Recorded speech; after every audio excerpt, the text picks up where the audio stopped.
বহুকেইজন ছাত্ৰ ছাত্ৰীক সুধি আছিলে যে ছাৰ জিজ্ঞাসা চেলেঞ্জাৰ্ছ এক্সামত যিহেতু আমাৰ চিলেবাছ অনুসৰি জেনেৰেল নলেজ এণ্ড কাৰেণ্ট এফেয়াৰ্ছৰ কুৱেশ্যন আহিব, অৰ্থাৎ জেনেৰেল নলেজ মানে হৈছে সাধাৰণ জ্ঞান আৰু কাৰেণ্ট এফেয়াৰ্ছ মানে হৈছে সাময়িক ঘটনা প্ৰবাহৰ কুৱেশ্যন আহিব।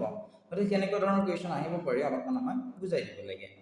গতিকে তোমালোকক বুজাই দিবৰ কাৰণে প্ৰিভিয়াছ ইয়াৰ এখন কুৱেশ্যন পেপাৰ আনিছোঁ। এই কুৱেশ্যন পেপাৰখন চালে তোমালোকে গম পাবা যে কেনেকুৱা ধৰণৰ প্ৰশ্ন জেনেৰেল নলেজ আৰু কাৰেণ্ট এফেয়াৰ্ছত আহিব পাৰে।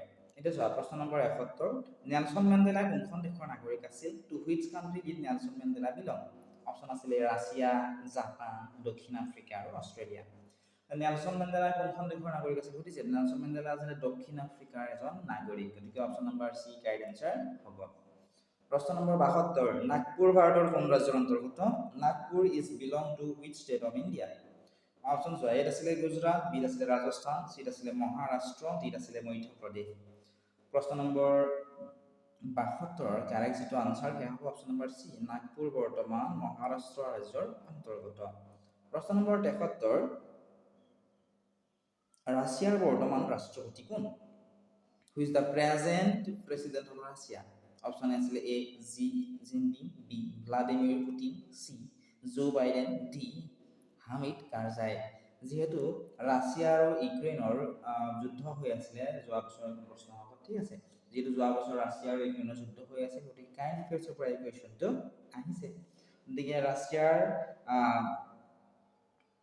বৰ্তমান ৰাষ্ট্ৰপতি হৈছে Vladimir Putin. Option number B correct answer হ'ব। নেক্সট এইটো চাইডত চোৱা 78 নম্বৰ কুৱেশ্যনটো, বৰ্তমান ভাৰতৰ উচ্চতম ন্যায়ালয়ৰ মুখ্য ন্যায়াধীশ কোন? Who is the present chief justice of supreme court of India? D Y Chandrachud. যদি এইটো চেঞ্জ হৈছে তোমালোকে কমেণ্ট ছেকশ্যনত জনাবা, ঠিক আছে। নেক্সট কুৱেশ্যনটো চোৱা, কোনে ভাৰতৰ ৰাষ্ট্ৰপতিক শপত বাক্য পাঠ কৰায়? Who administers the oath of office of the president of India? Option আছিলে এ প্ৰধানমন্ত্ৰী, বি লোকসভাৰ অধ্যক্ষ, চি ভাৰতৰ মুখ্য ন্যায়াধীশে, ডি উপৰাষ্ট্ৰপতিয়ে। কাৰেক্ট এনসাৰ কি হৈছে? অপশ্যন নম্বৰ চি, ভাৰতৰ মুখ্য ন্যায়াধীশে ভাৰতৰ ৰাষ্ট্ৰপতিক শপত বাক্য কৰোৱায়। নেক্সট কুৱেশ্যন তোমালোকে চোৱা, কুৱেশ্যন নম্বৰ 80, ভিটামিন চি কোৱা হয়? Vitamin C is also called. Option A আছিলে palmitic acid, option B folic acid, C citric acid, D ascorbic acid.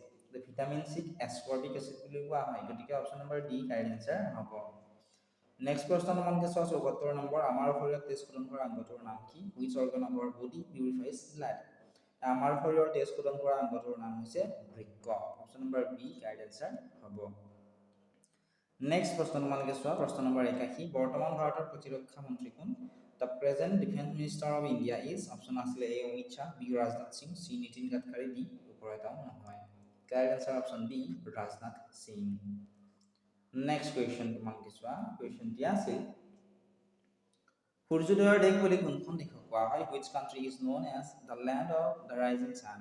Option আছিলে France, B Australia, C Japan, D England. সূৰ্যোদয়ৰ দেশ বুলি জাপানক কোৱা হয়। গতিকে অপশ্যন নম্বৰ চি হ'ব এই কুৱেশ্যনটিৰ কাৰেক্ট এনসাৰ। নেক্সট কুৱেশ্যন চোৱা, বৰ্তমান ভাৰতৰ প্ৰতিৰক্ষা মন্ত্ৰী ক'লো Rajnath Singh. Next 82 number question, FIFA বৰ্তমান বিশ্বকাপ অনুষ্ঠিত কাটাৰৰ ৰাজধানী কি?